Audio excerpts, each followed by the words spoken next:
যদিও ফিলিস্তিনের মধ্যে হাজার হাজার আমাদের মুসলমান ভাইয়েরা রক্ত ঝরাচ্ছেন, যেটা দেখলে আমাদের অন্তরে রক্তক্ষরণ হয়, কিন্তু যখন আমার নবীজির এই হাদিসটা পড়ি তখন অন্তরটা কলিজাটা ঠান্ডা হয়ে যায়। আল্লাহর পেয়ারা হাবিব বলেন, কালা রাসূলুল্লাহি সাল্লাল্লাহু আলাইহি ওয়াসাল্লাম, লা তাজালু তাইফাতুম মিন উম্মতি আলা দীনি যাহিরিনা লিআদুবিহিম কাহিরিনা হাত্তা ইয়াতিয়া আমরুল্লাহ। নবীজি সাল্লাল্লাহু আলাইহি ওয়াসাল্লাম বলেন, আমার উম্মতের একটি দল সদা সর্বদা হকের উপর অটল থাকবে, শত্রুদের বিরুদ্ধে তারা সবসময় কঠোর থাকবে, শত্রুদের বিরুদ্ধে তারা কঠোর অবস্থানে থাকবে। ক্বালু ইয়া রাসূলুল্লাহ ওয়া আইনা হুম? ক্বালা বাইতুল মুকাদ্দাস ওয়া আকনাফু বাইতুল মুকাদ্দাস। সাহাবীরা প্রশ্ন করল, ইয়া রাসূলুল্লাহ, তারা কারা এবং তারা কোথায় থাকবে? কিয়ামত পর্যন্ত যারা হকের উপর থাকবে, কিয়ামত পর্যন্ত যারা শত্রুদের বিরুদ্ধে কঠোর অবস্থানে থাকবে, শত্রুদের বিরুদ্ধে যারা অটল থাকবে, অনড় থাকবে, তারা কোথায় অবস্থান করবে, কোথায় থাকবে? আমার নবীজি বলছেন, তারা হলো বাইতুল মুকাদ্দাসের আশেপাশে থাকবে। সবাই বলেন সুবহানাল্লাহ। সারা বিশ্বের এতগুলো মুসলমান দেশ যদি কেউ তাদের পাশে নাও দাঁড়ায়, তারা যদিও অল্প সংখ্যক হয়, এরপরও তারা হকের উপর অটল থাকবে এবং আল্লাহ রব্বুল আলামিন তাদের পক্ষে থাকবেন, আল্লাহ তাদেরকে বিজয় দান করবেন। আমরাও তাদের পক্ষে আছি এবং কিয়ামত পর্যন্ত আল্লাহ রব্বুল আলামিন আমৃত্যু যেন আমাদেরকে এই হকের পক্ষে যারা আছেন তাদের পক্ষে থাকার তৌফিক দেন। সবাই বলেন আমিন। দাজ্জাল মক্কা মদিনার প্রবেশের পূর্বে সেই মদিনা এবং মক্কা শরীফের মধ্যে 3 বার ভূমিকম্প হবে। 3 বার ভূমিকম্পর পর আল্লাহর পেয়ারা হাবিব বলেন, যেটা বুখারী শরীফের 1881 নম্বর হাদিস, এই মক্কা মদিনার থেকে যত মুনাফিক এবং কাফের থাকবে সবগুলো বের হয়ে যাবে। মক্কা মদিনার মধ্যে ভয়ঙ্কর 3টা ভূমিকম্প হবে দাজ্জাল আসার পর। এই ভূমিকম্পর পর সেখান থেকে যত মুনাফিক কাফের আছে সব বের হয়ে যাবে। তখন মক্কা মদিনা যারা থাকবেন সবাই থাকবেন পিওর খাঁটি মুমিন। সেই সময় দাজ্জাল 40 দিনে পুরা পৃথিবী সফর করে পুরা পৃথিবী সে দখল করবে, কিন্তু সে মক্কা মদিনার মধ্যে প্রবেশ করতে পারবে না। সেখানে খাঁটি মুমিন যারা তারাই অবস্থান করবে। দাজ্জাল মক্কা মদিনার মধ্যে প্রবেশ করতে গেলে তাকে ফেরেশতারা বাধা প্রদান করবে। আলহামদুলিল্লাহ আলহামদুলিল্লাহ নাহমাদুহু ওয়া নাস্তাঈনুহু ওয়া নাস্তাগফিরুহু ওয়া নু'মিনু বিহি ওয়া নাতাওয়াক্কালু আলাইহি ওয়া নাউযু বিল্লাহি মিন শুরুরি আনফুসিনা ওয়া মিন সাইয়্যাতি আ'মালিনা মান ইয়াহদিহিল্লাহু ফালা মুদিল্লা লাহু ওয়া মান ইউদ্লিলহু ফালা হাদিয়া লাহু ওয়া নাশহাদু আল্লা ইলাহা ইল্লাল্লাহু ওয়াহদাহু লা শারীকা লাহু ওয়া নাশহাদু আন্না সাইয়্যিদানা ওয়া সানাদানা ওয়া নাবিয়্যানা ওয়া হাবিবানা ওয়া মাওলানা মুহাম্মাদান আবদুহু ওয়া রাসূলুহু আল্লাযী আরসালাহু বিল হাক্কি বাশীরান ওয়া নাযীরা ওয়া দাঈয়ান ইলাল্লাহি বিইذনিহি ওয়া সিরাজান মুনীরা। قال الله تعالى عز وجل في شان حبيبه ومحبوبه آمرا ومخبرا إن الله وملائكته يصلون على النبي يا أيها الذين آمنوا صلوا عليه وسلموا تسليما صلى الله على وآله وصحبه صلى الله على سيدنا محمد وآله وصحبه. أعوذ بالله من الشيطان الرجيم. المسجد الأقصى الذي باركنا حوله لنريه من آياتنا صدق الله مولانا العظيم وصدق رسوله النبي الكريم ونحن على ذلك لمن الشاهدين والشاكرين والحمد لله رب العالمين ربي صل وسلم وبارك عليه আল্লাহ পাকের দরবারে লাখো কোটি শুকরিয়া আদায় করছি। রব্বুল আলামিন আমাদেরকে পবিত্র শাওয়াল মাসের দ্বিতীয় জুমা আদায় করার তৌফিক দিয়েছেন। সবাই বলেন আলহামদুলিল্লাহ। আমি সূরা বনী ইসরাইলের প্রথম আয়াতের অংশবিশেষ তেলাওয়াত করেছি, যেখানে মসজিদে আকসা এবং তার আশেপাশের এলাকার ফজিলত আল্লাহ তাআলা বর্ণনা করেছেন। আমাদের নবীজি আজকে এবং আগামী দিনে কিয়ামত পর্যন্ত ফিলিস্তিনে যা কিছু হচ্ছে এবং যা কিছু হবে, দাজ্জাল এই এলাকার মধ্যে আসবে, তার আকৃতি কেমন হবে, সেই কি কর্মকাণ্ড করবে, বর্তমানে যে ফিলিস্তিন এবং ইহুদিদের যে যুদ্ধ, এই সব কিছুর ব্যাপারে প্রিয় নবীজির ভবিষ্যৎবাণী রয়েছে। ফিলিস্তিন একটি ছোট দেশ, তাদের এই ঈমানি শক্তির গোপন রহস্য কী, সেই বিষয়ে সংক্ষিপ্ত আলোচনা করব। ওয়ামা তৌফিক ইল্লা বিল্লাহ। আল্লাহ তাআলা ইরশাদ করছেন, মসজিদুল আকসা যার চারপাশে আমি বরকত দান করেছি, আল্লাযী বারাকনা হাওলাহু লিনুরিয়াহু, যাতে আমি তাকে নিদর্শনসমূহ দেখাই, লিনুরিয়াহু মিন আয়াতিনা, আমার নিদর্শনসমূহ দেখাতে পারি।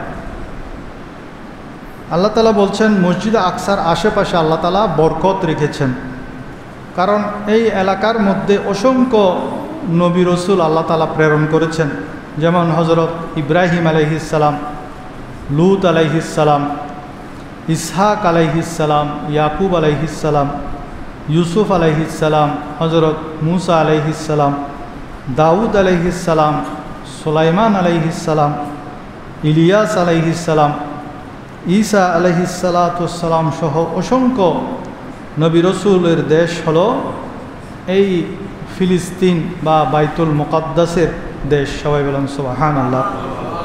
সেই জন্য এটা হলো অত্যন্ত বরকতময় একটি জায়গা। আমাদের নবীজি আমাদেরকে প্রতিটা সময়, প্রতিটা মুহূর্তে যেই সমস্ত ঘটনাসমূহ ঘটবেন সেই ব্যাপারে আমাদেরকে বলে গেছেন, এবং তা থেকে আমরা কিভাবে নিজেদেরকে বাঁচাবো সে ব্যাপারেও বলে গেছেন। তো সেই জন্য আমাদের এই বিষয়গুলো মাঝে মাঝে আলোচনা করা দরকার, জেনে রাখা দরকার। কারণ হাদিস শরীফের মধ্যে আছে, দাজ্জাল এমন এক সময় আসবে যখন দাজ্জালের ব্যাপারে আলোচনা করা বন্ধ হয়ে যাবে। মিম্বর থেকে আর দাজ্জালের বিষয়ে মানুষ, ইমামরা আলোচনা করবে না, তার বিরুদ্ধে কথা বলার সাহস পাবে না, সেই রকম একটা পরিস্থিতি সৃষ্টি হয়ে যাবে।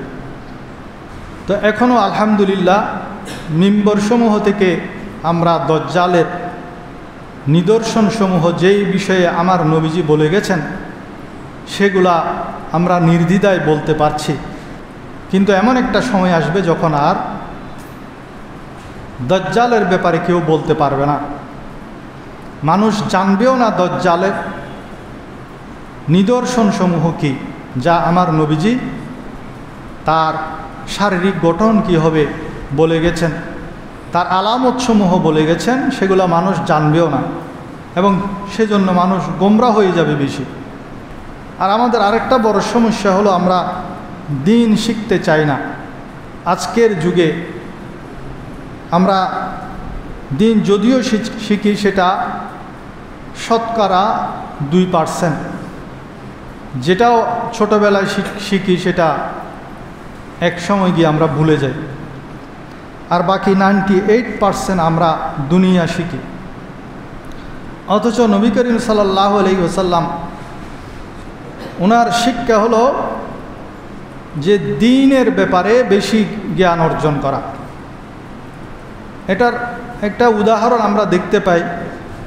আল্লাহর প্যারা হাবিব সাল্লাল্লাহু আলাইহি ওয়াসাল্লামের সামনে একদিন হযরত ওমর রাদিয়াল্লাহু তাআলা আনহু তৌরিত কিতাবের কয়েকটি পৃষ্ঠা আমার নবীর সামনে নিয়ে তেলাওয়াত করছিলেন। এটা কিন্তু একটা আসমানি কিতাব, তৌরিত কিতাব। তখন আমার নবীজি ওমর রাদিয়াল্লাহু তাআলা আনহু হাতে তৌরিত কিতাবের পৃষ্ঠা দেখে রাগান্বিত হয়ে যান এবং নবীজি বলেন, আমি কি তোমাদের কাছে সম্পূর্ণ সত্য দিন নিয়ে আসিনি?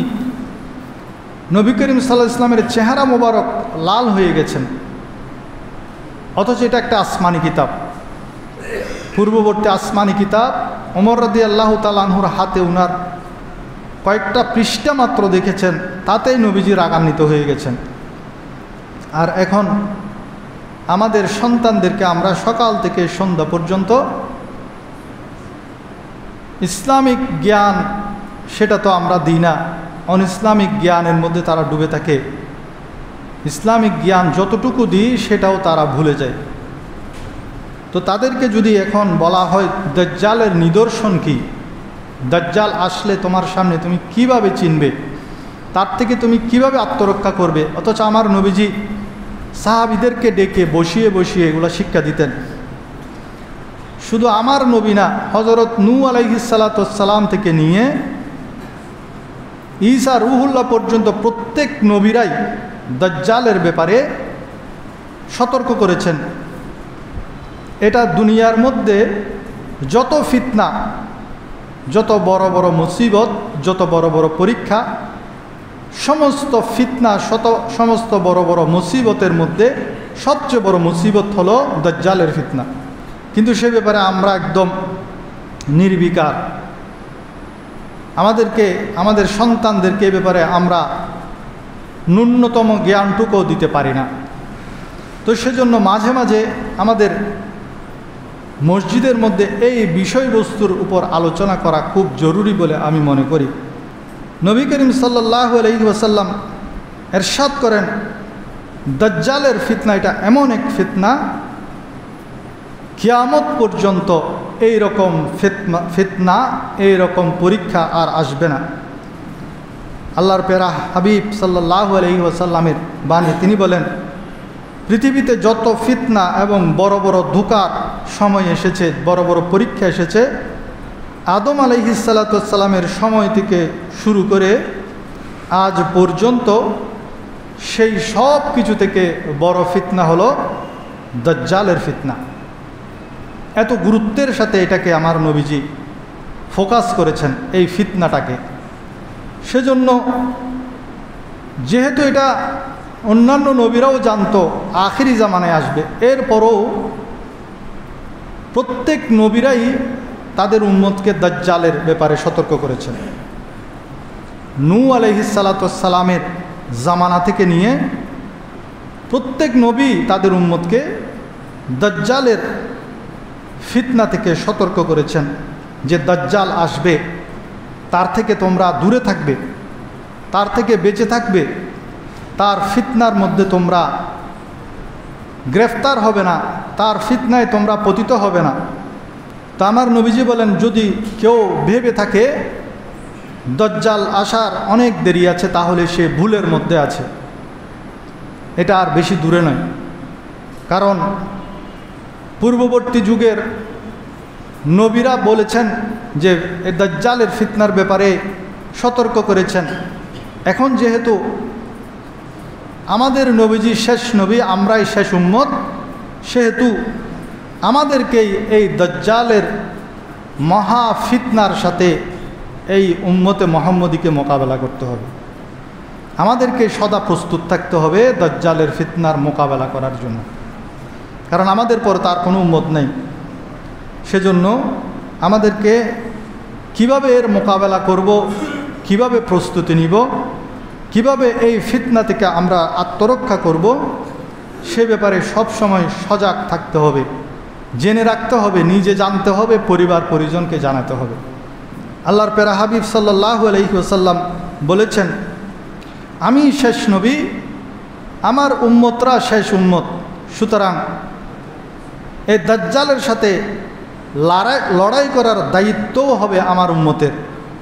আমার নবীজি আরও বলেন, যদি আমার জমানায় দাজ্জাল আসে তাহলে আমি এই দাজ্জালের ফিতনা থেকে আমার উম্মতকে রক্ষা করব।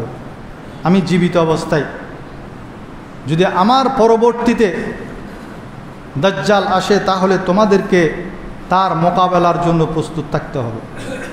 আমার নবীজি বলছেন, যদি নবীজির যুগেই যদি দাজ্জাল এসে যেত, আমার নবী বলছেন, তাহলে আমি তোমাদেরকে তার ফিতনা থেকে হেফাজত করব, আমি রক্ষা করব। কিন্তু আমার ইন্তেকালের পর যদি আসে তাহলে তোমাদের নিজেদেরকে তার ফিতনা থেকে আত্মরক্ষা করতে হবে।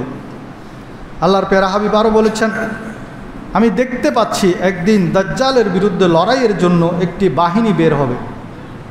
সেই বাহিনীর নেতৃত্ব দিবে হযরত ঈসা আলাইহিস সালাম। আর দাজ্জালের ফোকাস হবে বাইতুল মুকাদ্দাস, বর্তমান যেখানে ফিলিস্তিন এবং ইহুদিদের মধ্যে যেই যুদ্ধ চলছে, ফিলিস্তিন এরিয়া, বাইতুল মুকাদ্দাস এরিয়া, যেটা আমাদের মুসলমানদের জন্য খুবই গুরুত্বপূর্ণ একটি জায়গা, সেই জায়গাটা মূলত দাজ্জালের জন্য তৈরি করছেন ইহুদিরা, দাজ্জালের আগমনের জন্য। আল্লাহর প্যারা হাবিব বলেন, আমি দেখতে পাচ্ছি সেখানে ঈসা আলাইহিস সালাতু ওয়াস সালাম 10,000 সাহসী মুজাহিদকে নিয়ে নেতৃত্ব দিবেন এবং দাজ্জালকে হত্যা করবেন। ঈসা আলাইহিস সালাতু ওয়াস সালামের নেতৃত্বে মাত্র 10,000 সৈন্য নিয়ে দাজ্জালকে হযরত ঈসা আলাইহিস সালাতু ওয়াস সালাম হত্যা করবেন। আমার নবীজি আরও ঘোষণা করেন, আমি ওই 10,000 যারা ঈসা আলাইহিস সালাতু ওয়াস সালামের অধীনে থাকবেন, যেই সৈন্যরা, তাদের নাম, তাদের বাবার নাম এবং তারা যেই সমস্ত ঘোড়ায় চড়ে জেহাদে অংশগ্রহণ করবে তাদের ঘোড়ার রং পর্যন্ত বলে দিতে পারি। সবাই বলেন সুবহানাল্লাহ।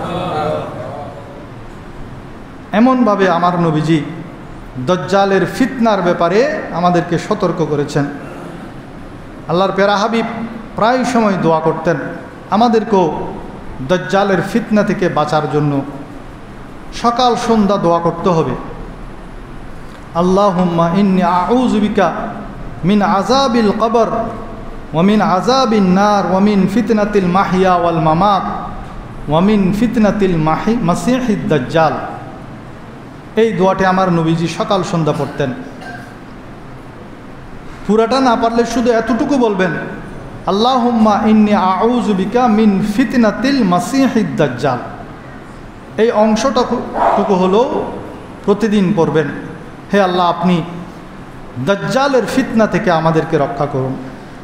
দাজ্জালের প্রত্যেক বিষয় বর্ণিত হয়েছে, কিন্তু কোন সময় কোন মুহূর্তে আসবে সেটা গোপন। এটার রহস্য কি? শবে কদর যেরকম গোপন রাখা হয়েছে যাতে মানুষ শবে কদরকে তালাশ করে যাতে প্রত্যেক রাতে ইবাদতের মধ্যে লিপ্ত থাকে, ঠিক তদ্রূপ দাজ্জাল কোন মুহূর্তে আসবে সেটাও গোপন রাখা হয়েছে যাতে মানুষ, প্রত্যেক যুগের মানুষ সতর্ক থাকে। দাজ্জাল যে কোনো যুগে যে কোনো মুহূর্তে এসে যেতে পারে। প্রত্যেক যুগের মানুষ যাতে সতর্ক থাকে সেজন্য কোন সময় আসবে সেটা গোপন রাখা হয়েছে। তবে কিছু নমুনা বা আলামত আমরা হাদিস শরীফের মধ্যে পাই, তবে সেগুলোকে আমরা একদম কঠোরভাবে ধরে নিতে পারবো না, বরং আমাদের সব সময় আমার নবীর কথা মতো প্রস্তুত থাকতে হবে। কারণ আমার নবীজি নিজেই বলতেছেন, সে যদি আমার যুগেও এসে যেতে পারে আমার যুগেও যদি আসে তাহলে আমি তোমাদেরকে তার ফিতনা থেকে রক্ষা করব। সেজন্য আমাদেরকে সব সময় দাজ্জালের ফিতনা থেকে বাঁচতে হবে, তাকে চিনতে হবে, তার থেকে বাঁচার জন্য তাকে প্রথমে চিনতে হবে। তো তার চিনার উপায় কি? তার কিছু চিনার নিদর্শন আমার নবীজি বলেছেন, হাদিস শরীফের মধ্যে আছে, তার দুই চোখের মাঝখানে লেখা থাকবে আরবি অক্ষরে কাফারা।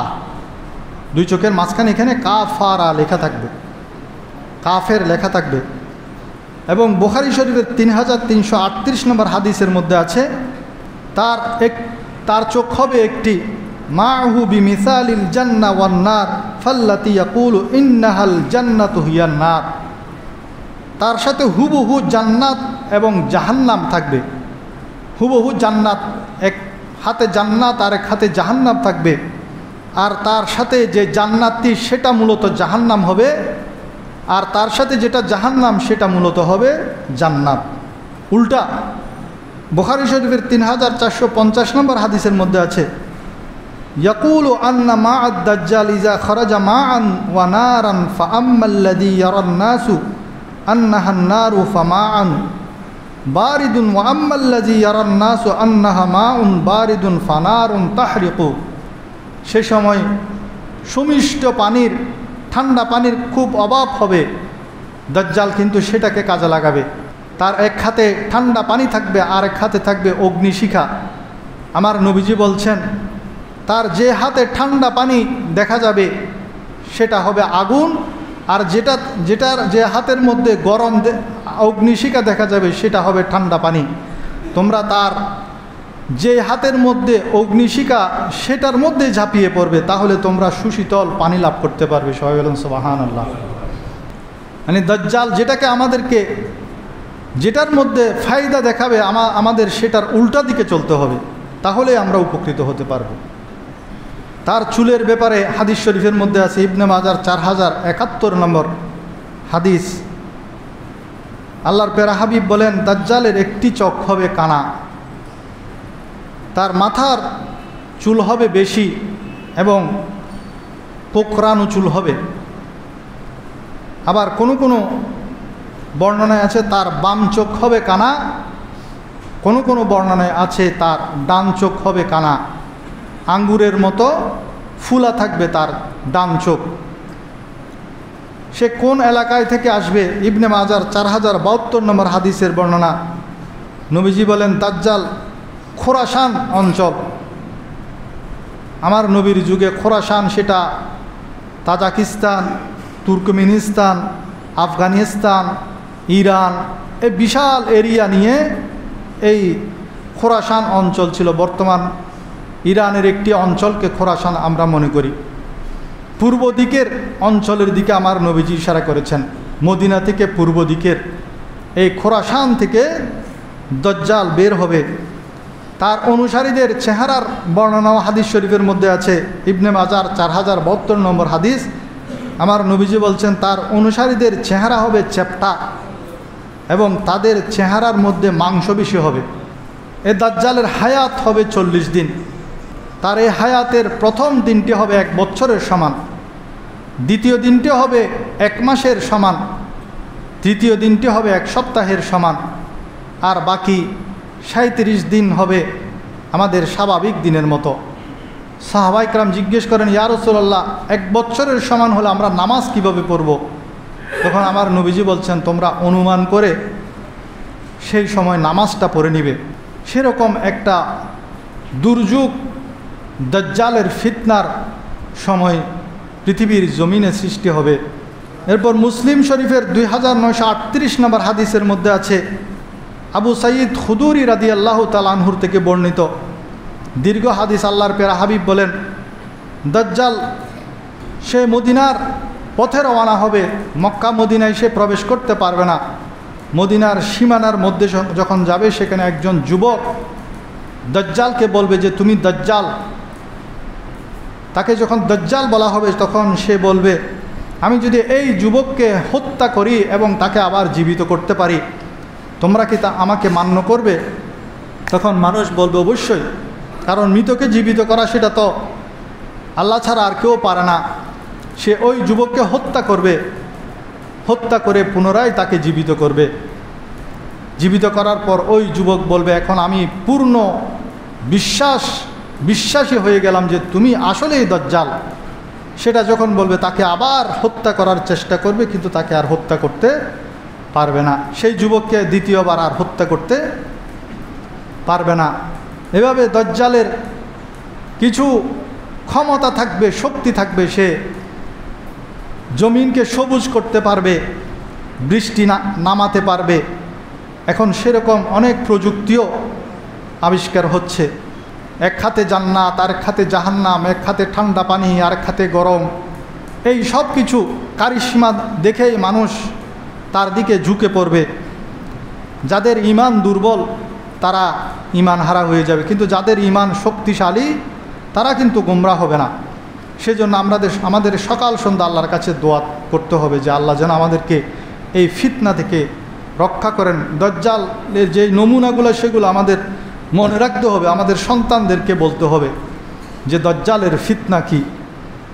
তো আবু ইসহাক, এই হাদিসের নিচে আবু ইসহাক বলেন, যেই যুবকটি দাজ্জালের সামনে তাকে চ্যালেঞ্জ করবে যে তুমি দাজ্জাল, সেই যুবকটি মূলত হবেন হযরত খিজির আলাইহিস সালাম।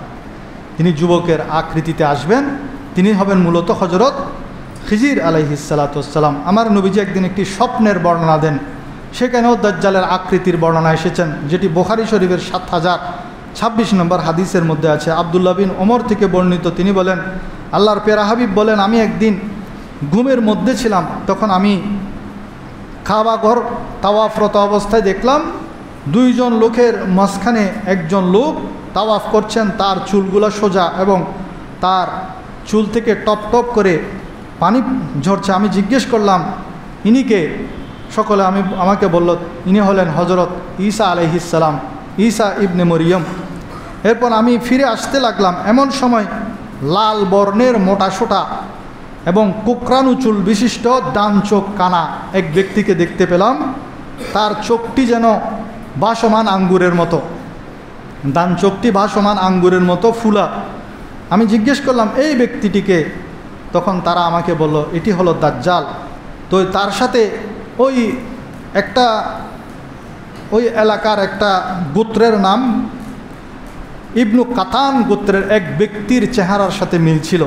তা আমার নবীজি সেটাও বলেছেন এই হাদিসের মধ্যে, যে তার নমুনা হলো, আমার নবীজি তার বর্ণ লাল বর্ণ হবে, শরীরের বর্ণ মোটাসোটা হবে, চুল হবে কোকড়ানো, ডান চোখ হবে কানা এবং আঙ্গুরের মতো ফুলা। এই নিদর্শনসমূহ নবী করিম সাল্লাল্লাহু আলাইহি ওয়াসাল্লাম স্বপ্নের মধ্যে দেখেছেন। সবাই বলেন সুবহানাল্লাহ। এরপর একটি কথা মনে রাখবেন, কিয়ামত পর্যন্ত যে বাইতুল মুকাদ্দাস, এটা মুসলমানরা ছাড়বে না। কারণ আমার নবীজি এই বাইতুল মুকাদ্দাসের ব্যাপারে সুসংবাদ দিয়ে গেছেন। এটা ইসলামের ইতিহাসের প্রথম কেবলা। নবী করিম সাল্লাল্লাহু আলাইহি ওয়াসাল্লাম এই দিকে ফিরেই প্রথম নামাজ আদায় করেছেন। 3টি মসজিদের মধ্যে সফর করা জায়েজ আছে, সেই মসজিদের মধ্যে একটি হলো এই বাইতুল মুকাদ্দাস, যেখানে 1 রাকাত নামাজ পড়লে 500 রাকাত নামাজের সওয়াব লাভ করা যায়। এবং সেই মসজিদের মধ্যে আমার নবীজিকে আল্লাহর মেরাজের সময় আল্লাহ রব্বুল আলামিন সফর করিয়েছেন। বহু নবীর কদম পড়েছে এই বাইতুল মুকাদ্দাসের মধ্যে।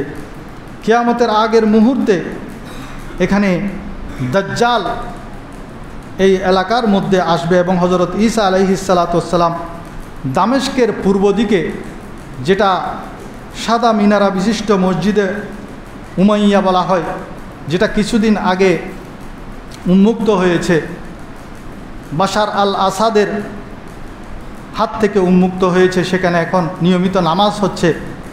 সেই মসজিদের মধ্যে তিনি সাদা মিনারার মধ্যে ফেরেশতাদের কাঁধে ভর করে হযরত ঈসা আলাইহিস সালাতু ওয়াস সালাম অবতরণ করবেন এবং সেখান থেকেই হযরত ঈসা আলাইহিস সালাতু ওয়াস সালাম এসে ইমাম মাহদী আলাইহিস সালাতু ওয়াস সালামকে সাথে নিয়ে দাজ্জালকে তিনি হত্যা করবেন। হযরত ঈসা আলাইহিস সালাতু ওয়াস সালাম দাজ্জালকে ইসরায়েলের তেল আবিব শহরের কাছে লুদ নামক অঞ্চলের বাবে লুদ এলাকার মধ্যে হত্যা করবেন। আপনারা নেটের মধ্যে সার্চ করলে বাবে লুত যদি সার্চ করেন পাবেন, সেখানে ভিডিও সহ পাবেন কোন জায়গার মধ্যে দাজ্জালকে ঈসা আলাইহিস সালাম হত্যা করবেন। যেই জায়গার মধ্যে ঈসা আলাইহিস সালাম দাজ্জালকে হত্যা করবেন সেটা সংরক্ষিত আছে এই বাইতুল মুকাদ্দাস। তো সেই জায়গার মধ্যে দোয়া কবুল হয়, যেখানে নামাজ পড়লে মানুষ নিষ্পাপ হয়ে যায়। যেই ঘরটিকে রক্ষা করার জন্য হাজার হাজার মুসলমানরা রক্ত ঝরাচ্ছেন, সেটা কিয়ামত পর্যন্ত মুসলমানরা ছাড়বেন না। কারণ নবীজি সুসংবাদ দিয়েছেন। এই হাদিস শরীফটি যখন পড়ি তখন আমাদের অন্তরটা ঠান্ডা হয়ে যায়। যদিও ফিলিস্তিনের মধ্যে হাজার হাজার আমাদের মুসলমান ভাইয়েরা রক্ত ঝরাচ্ছেন, যেটা দেখলে আমাদের অন্তরে রক্তক্ষরণ হয়, কিন্তু যখন আমার নবীজির এই হাদিসটা পড়ি তখন অন্তরটা কলিজাটা ঠান্ডা হয়ে যায়। আল্লাহর পেয়ারা হাবিব বলেন, কালা রাসূলুল্লাহ সাল্লাল্লাহু আলাইহি ওয়াসাল্লাম, লা তাজালু তাইফাতুম মিন উম্মতি আলা দীনি যাহিরিনা লিআদুবিহিম কাহিরিনা হাত্তা ইয়াতিয়া আমরুল্লাহ। নবীজি সাল্লাল্লাহু আলাইহি ওয়াসাল্লাম বলেন, আমার উম্মতের একটি দল সদা সর্বদা হকের উপর অটল থাকবে, শত্রুদের বিরুদ্ধে তারা সবসময় কঠোর থাকবে, শত্রুদের বিরুদ্ধে তারা কঠোর অবস্থানে থাকবে। ক্বালু ইয়া রাসূলুল্লাহ ওয়া আইনা হুম?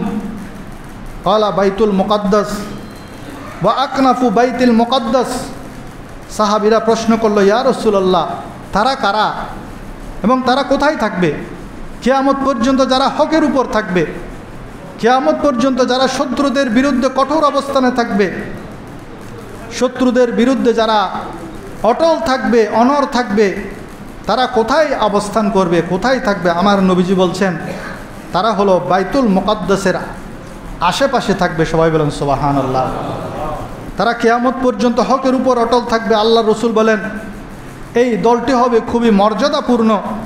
আমার প্রিয় নবী বলেন, আমার উম্মতের একটি দল সব সময় থাকবে যারা দাজ্জাল এবং তার অনুসারীদের বিরুদ্ধে রুখে দাঁড়াবে। বাইতুল মুকাদ্দাসের দরজায় তারা দাঁড়িয়ে থাকবে, তার আশেপাশের অঞ্চলগুলোতেও তারা থাকবে। তারা হবে এমন সাহসী এবং পবিত্র দল যারা কখনো পিছনে সরে যাবে না। সাময়িকভাবে আমরা যদিও মনে করছি না মুসলমানরা হেরে যাচ্ছে মনে হয়, নয়, আমার নবীজির নুরানি জবানে বলেছেন কিয়ামত পর্যন্ত তারা এই বাইতুল মুকাদ্দাসকে তারা পাহারা দিবে। আমার নবীজি বলেন যারা তাদেরকে ধ্বংস করতে যায় তারা কখনো তাদেরকে লজ্জিত করতে পারবে না। এটার মানে এই নয় যারা তারা শহীদ হবে না, তারা শহীদ হবে, কিন্তু এরপরও একটি দল কিয়ামত পর্যন্ত দৃঢ় পদক্ষেপ গ্রহণ করবে, মজবুত অবস্থান গ্রহণ করবে। এর মানে হলো তারা কখনো নিজেদের অবস্থান থেকে পিছু হটবে না, তারা সত্যের পক্ষে অটল থাকবে, কেউ তাদের মিথ্যাবাদী প্রমাণ করতে পারবে না, তারা নিজেদের অবস্থান থেকে সরবে না। চাই বাইতুল মুকাদ্দাসের মধ্যে বোমা বর্ষণ হোক, সেখানে পৃথিবীর সমস্ত শক্তি দিয়েও যদি তাদেরকে মোকাবেলা করে তবুও তাদেরকে হারাতে পারবে না। সেটা আমরা এখন নিজের চোখে দেখতেছি। পৃথিবীর সবচেয়ে শক্তিশালী বোমা সেখানে ফেলা হচ্ছে, কিন্তু এরপরও তাদেরকে হার মানাতে পারছে না। দুলিশ্বাত করে দিছে, সব বাড়ি ঘর মিসমার করে দিয়েছেন, কিন্তু এরপরও ওই বাইতুল মুকাদ্দাসের যারা পাহারাদার তারা অতন্ত্র প্রহরীর মতো এখনও দাঁড়িয়ে আছে। শহীদ হচ্ছে, রক্ত ঝরছে, শত শত প্রতিদিন লাশ দাফন করছে, কিন্তু এরপরও তারা বলছে না না আমরা হার মেনে গেছি। হার মানবে না তারা, কারণ আমার নবীজি বলছেন কিয়ামত পর্যন্ত তারা হকের উপর অটল থাকবে। নবীজির সেই কথা আমরা অক্ষর অক্ষরে দেখতে পাচ্ছি। সারা বিশ্বের এতগুলো মুসলমান দেশ যদি কেউ তাদের পাশে নাও দাঁড়ায়, তারা যদিও অল্প সংখ্যক হয়, এরপরও তারা হকের উপর অটল থাকবে এবং আল্লাহ রব্বুল আলামিন তাদের পক্ষে থাকবেন। আল্লাহ তাদেরকে বিজয় দান করবেন। আমরাও তাদের পক্ষে আছি এবং কিয়ামত পর্যন্ত আল্লাহ রব্বুল আলামিন আমৃত্যু যেন আমাদেরকে এই হকের পক্ষে যারা আছেন তাদের পক্ষে থাকার তৌফিক দেন। সবাই বলেন আমিন। দাজ্জাল মক্কা মদিনার প্রবেশের পূর্বে সেই মদিনা এবং মক্কা শরীফের মধ্যে 3 বার ভূমিকম্প হবে। 3 বার ভূমিকম্পর পর আল্লাহর প্যারা হাবিব বলেন, যেটা বুখারী শরীফের 1881 নম্বর হাদিস, এই মক্কা মদিনার থেকে যত মুনাফিক এবং কাফের থাকবে সবগুলো বের হয়ে যাবে। মক্কা মদিনার মধ্যে ভয়ঙ্কর 3টা ভূমিকম্প হবে দাজ্জাল আসার পর। এই ভূমিকম্পর পর সেখান থেকে যত মুনাফিক কাফের আছে সব বের হয়ে যাবে। তখন মক্কা মদিনা যারা থাকবেন সবাই থাকবেন পিওর খাঁটি মুমিন।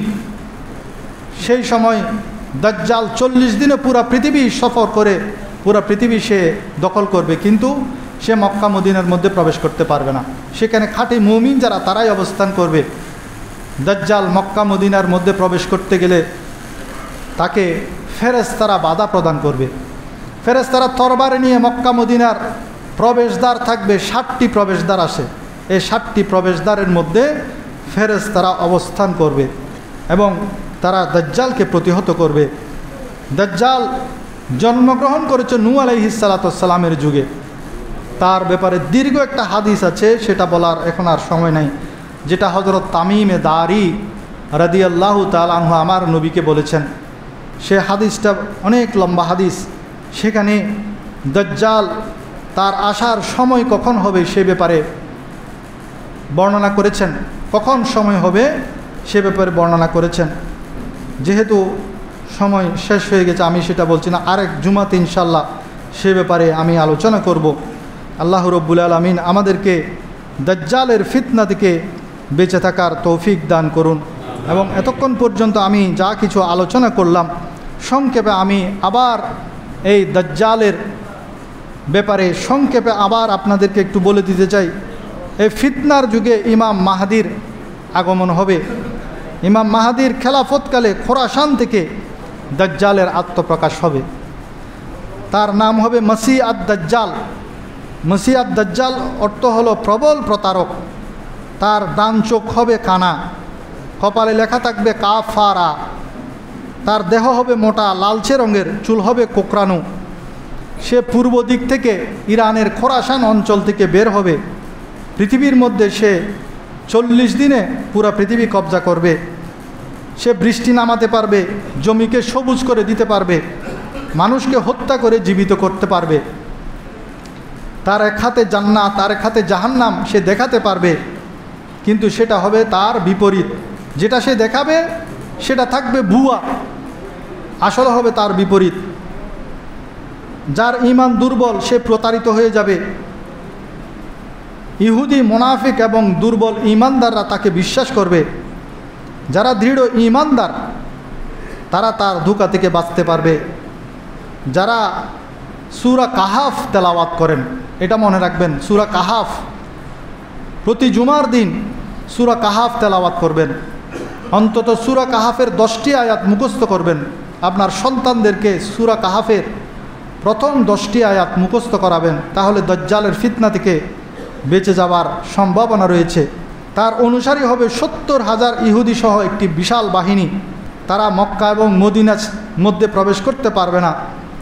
তার 40 দিনের প্রথম দিন হবে 1 বছরের সমান, দ্বিতীয় দিন হবে 1 মাসের সমান, তৃতীয় দিন হবে 1 সপ্তাহের সমান, বাকি দিনসমূহ হবে স্বাভাবিক দিনের মতো।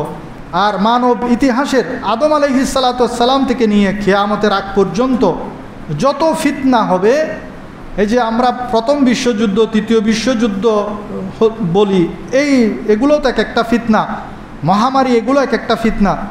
এই সবগুলার চাইতে বড় ফিতনা বলা হয়েছে এই দাজ্জালের ফিতনাকে। আর এর থেকে রক্ষা পাওয়ার জন্য আমাদের সকাল সন্ধ্যার মাসনুন দোয়াসমূহ পড়তে হবে। সকাল সন্ধ্যায় যে মাসনুন দোয়াসমূহ আছে সেগুলো পড়তে হবে, সূরা কাহাফ তেলাওয়াত করতে হবে, ঈমানকে মজবুত রাখতে হবে। এবং দাজ্জালের কথা শুনলেই, এদিকে দাজ্জাল আছে শুনলে সেদিক থেকে পালাতে হবে, আরেক দিকে চলে যেতে হবে। ইন্দি দাজ্জাল আইয়ের হলে ইন্দিকে সায়তুল যাইম আরা দাজ্জালিব করলে চাই আর তো এখন ইন্দি ঘূর্ণিঝড় আইয়ের আরা কানা সমুদ্র সৈকত যাইবে চাইম হইলে ঘূর্ণিঝড় ইলে ন কক্সবাজার হয়তো সমুদ্র সৈকত 10 নম্বর সিগন্যাল ফেললি আর বাঙালি হলে কি হয়তো সিগন্যালিব হইলে চাইম ঘূর্ণিঝড়িব একখানা চাইতাম যাইম। কিন্তু আমার নবী বলছেন দাজ্জাল আসলে শুনলে তার যে দিক থেকে আসবে সেদিক থেকে পালাতে হবে, অন্যদিকে চলে যেতে হবে। পাহাড়ি অঞ্চলে চলে যাওয়ার জন্য আমার নবীজি পরামর্শ দিয়েছেন। যেখানে বৃষ্টি হয়, প্রাকৃতিক পানি পাওয়া যায়, গরু ছাগল নিয়ে পাহাড়ি অঞ্চলে চলে যাওয়ার জন্য পরামর্শ দেওয়া হয়েছে। এবং শোনার সাথে সাথেই দূরে সরে যাওয়ার কথা বলা হয়েছে।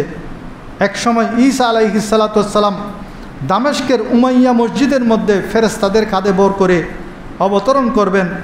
ঈসা আলাইহিস সালাতু ওয়াস সালাম সেখানে ইমাম মাহাদি আলাইহিস সালাতু ওয়াস সালামকে ইমামতি করতে দিবেন। সেখানে ইমাম মাহাদি আলাইহিস সালাতু ওয়াস সালামও থাকবেন। ঈসা আলাইহিস সালাতু ওয়াস সালাম তখন নামবেন।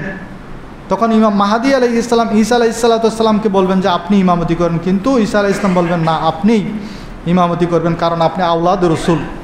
আওলাদ রসুলদের সম্মান দেখেন। ইমাম মাহাদি আলাইহিস সালাম আমার নবীর আওলাদ হওয়ার কারণে উনাকে ঈসা আলাইহিস সালাতু ওয়াস সালাম একজন পয়গাম্বর হওয়া সত্ত্বেও উনাকে ইমামতির কাতারে দাঁড় করিয়ে দিবেন। এবং হযরত ঈসা আলাইহিস সালাতু ওয়াস সালাম বর্তমানে ইসরায়েলের বাবে লুদ নামক স্থানে দাজ্জালকে নিজ হাতে হত্যা করবেন। এরপরে পৃথিবীর জমিনে শান্তি এবং ইনসাফ প্রতিষ্ঠিত হবে। বাইতুল মুকাদ্দাস কিয়ামত পর্যন্ত মুসলমানরা ছাড়বে না, এই কথাটা মনে রাখবেন। এর জন্য একটি হকপন্থী দল সবসময় লড়াই চালিয়ে যাবে, পৃথিবীর কোনো শক্তি তাদেরকে হারাতে পারবে না। এটা আমার নবীর নুরানি জবানে বলেছেন। দাজ্জালের ফিতনা পৃথিবীর সবচেয়ে বড় ফিতনা। হযরত নূহ আলাইহিস সালাতু ওয়াস সালামের যুগ থেকে নিয়ে এই দাজ্জাল একটি দ্বীপের মধ্যে বন্দী আছে। যে হাদিসটা অনেক দীর্ঘ, সেটা আরেক দিন আমি আপনাদের সামনে তুলে ধরব। আল্লাহ তাআলা নেতানিয়াহুকে ধ্বংস করে দিন, আমিন। জালেমদের ধ্বংস করে দিন, আমিন। জালেমদের সাহায্যকারী সকল মুনাফিকদের ধ্বংস করে দিন, আমিন। মসজিদে আকসাকে হেফাজত করুন, আমিন। মসজিদে আকসার বীর মুজাহিদদের সম্মান বৃদ্ধি করে দিন, আমিন। ফিলিস্তিনের মুসলমানদের হেফাজত করুন, আমিন। আমাদেরকে দাজ্জালের ফিতনা থেকে হেফাজত করুন, আমিন। যারা সুন্নত পড়েন সুন্নত পড়েন। আসসালামু আলাইকুম।